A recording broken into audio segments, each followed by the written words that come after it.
Today's message reflects on the often overlooked power of the 23rd Psalm, to explore its timeless strength and wisdom together. Before diving in, I want to clarify that this isn't an AI-generated message. As many of you know, my team and I, though retired and not very tech-savvy, use software to produce our videos. In this, we are using Flicky.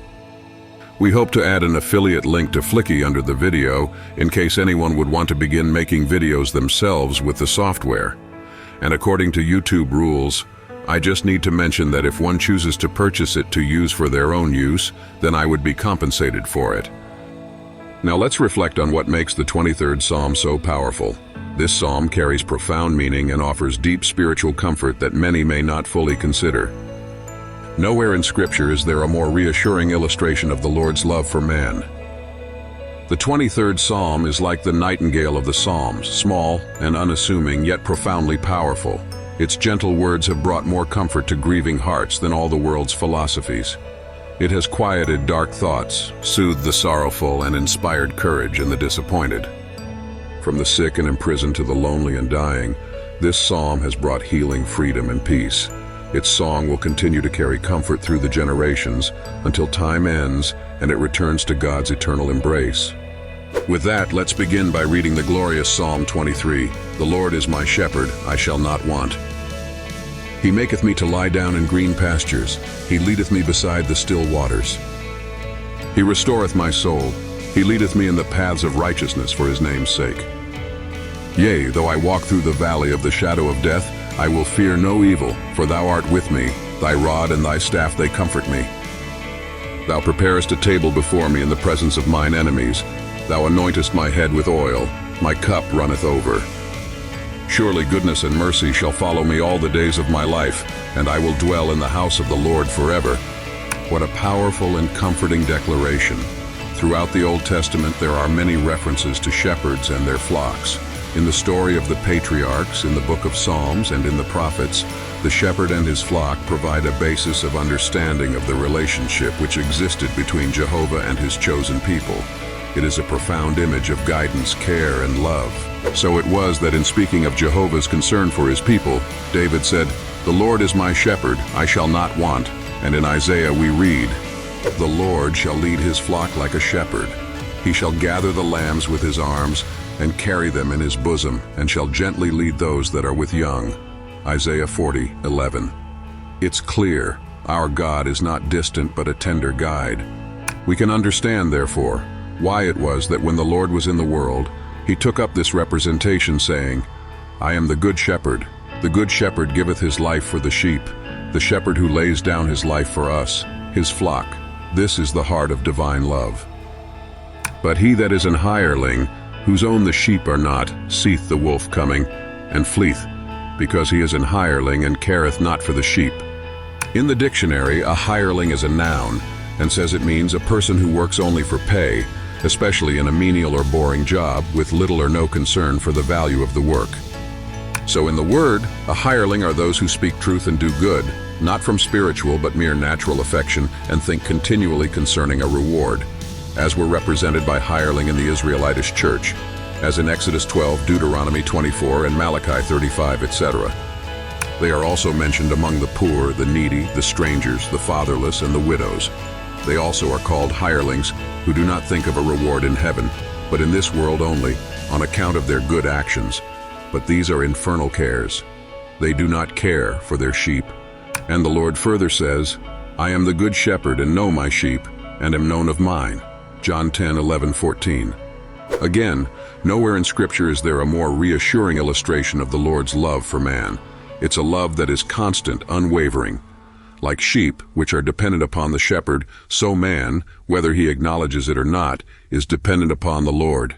This dependence is not weakness, but a profound truth of our existence. So it was that in instructing his disciples, the Lord said unto them, "Without me ye can do nothing." John 15:5. It is, however, only in time of temptation, when our souls are tested and our hearts are heavy, that is, when man comes into states of despair, that he is fully aware of his own inadequacy. It's in these moments of despair that we realize just how much we need the shepherd's care. In all other states, man acts from the appearance of self-life. What is more, this is as it should be, for the appearance of self-life is given in order that man may exercise freedom of choice. Were it not for this appearance, this illusion of independence, man would not be man. But how often do we forget that true freedom lies in following the shepherd's guidance? Yet if in the exercise of his freedom, man confirms himself in the appearance that he lives from himself, he rejects the Lord's leading and turns what is good into evil in himself. This, we are told, is the origin of all evil. As stated, therefore, the text of the psalm is a declaration of faith in the Lord, a bold confession, that is, a confession of confidence in his divine providence. Yet faith is not always easy. As noted, however, there are times when our faith is afflicted, not only by intellectual doubts, but also by even more devastating doubts in regard to his providence. Have you ever found yourself doubting his plan? Though we believe, we are not always prepared to accept a providence that looks only to what is eternal, not to what is temporary. We resist, we wrestle with what seems to restrict our freedom, but in reality, these restrictions are pathways to eternal joy. The reason for this is that although we believe, we are not prepared to accept a providence which looks only to what is eternal and to temporal things only insofar as they agree with what is eternal. To all appearances, the life of man consists in what is delightful to self, but insofar as what is delightful to self does not agree with the divine purpose in creation, man is denied. While intellectually we can perceive the reason for this, in reality we resist and resent those circumstances which seem to restrict our freedom and prevent us from doing those things in which we delight. The psalm is a declaration of faith in the Lord, that is, a confession of confidence in his divine providence. Let us have no illusions in regard to the Lord's providence, for although his ways are not our ways, his ways are best. He knows better than we do. With a solicitude which far exceeds our human comprehension, the Lord provides for our needs, even when we don't see it. This text, as stated, is true. The Lord is our shepherd, and spiritually speaking, we shall not want. He it is who, while man is as yet in infancy and childhood, provides those tender states of affection which are the wellspring of spiritual life. He it is who, while we walk through the valley of the shadow of death, defends us from all evil. He is our protector and guide. He it is who, having brought us out of temptation, maketh us to lie down in green pastures, and leadeth us beside the still waters. Psalm 23:2. For more than 3,000 years, this psalm has been a source of comfort to the afflicted. It has soothed countless souls. In states of despair, that is, when man is reduced to the realization that of himself he can do nothing, he instinctively places his hope in a source which is higher than self. We cry out for help, and the shepherd hears. Hence it is said, "Yea, though I walk through the valley of the shadow of death, I will fear no evil." Psalm 23:4. In states of temptation, that is, in states of spiritual unrest, man is beset by many fears. Herein we find the peculiar power of the hells, which is the power to induce upon the human mind doubts concerning the Lord's divine providence. These doubts are afflictions which take many forms, yet the inner truth of our text is that we are not to fear evil, for it is the Lord who fights for man in states of temptation.